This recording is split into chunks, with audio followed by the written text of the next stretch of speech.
Guess what they just said about Mars recently? They said that the soil on Mars is better for growing crops than the soil on Earth. How do they know that?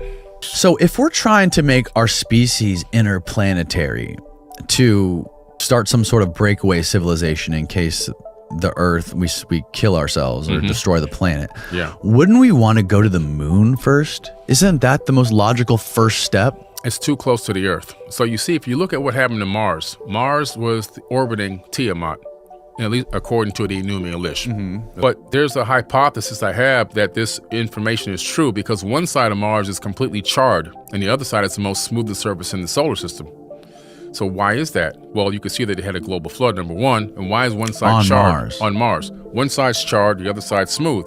Because the side that's charred, when that planet exploded, a huge chunk of mass crashed into Mars, charring and burning one side and causing a global flood around the backside.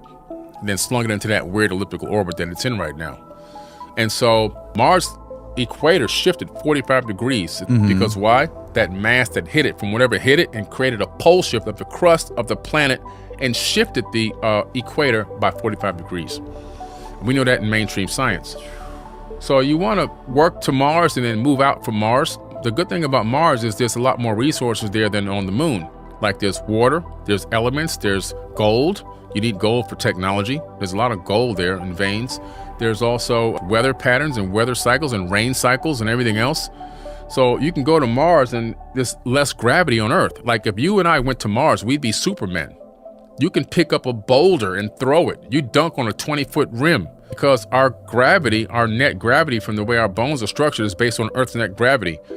Mars is smaller than Earth. So when we get to Mars, now we had grown up here on Earth. Our strength is magnified by a third on Mars. John Carter was like real, and that aspect of the movie was real. The difference between the strength here and the strength there, running and jumping and all that, that's real. So it's pretty interesting. Now, if you had kids there, they would grow up underneath Mars gravity. The first generation would be strong, but not as strong as you. The second generation would be equalized to Mars gravity. Right. We adapt and evolve based on Mars. Exactly. On the way. Now, that's my picture that I took with my Celestron telescope you see there of Mars in the summer. I took that years ago, about 6 years ago. So what's cool about it is clearly you can see it's not a dry, cold rock. Yeah, it's glowing. Yeah. And many people have now taken their same photos because they got inspired by me and posted them on the Celestron site and other blogs and astrophysics forum and astronomy forums.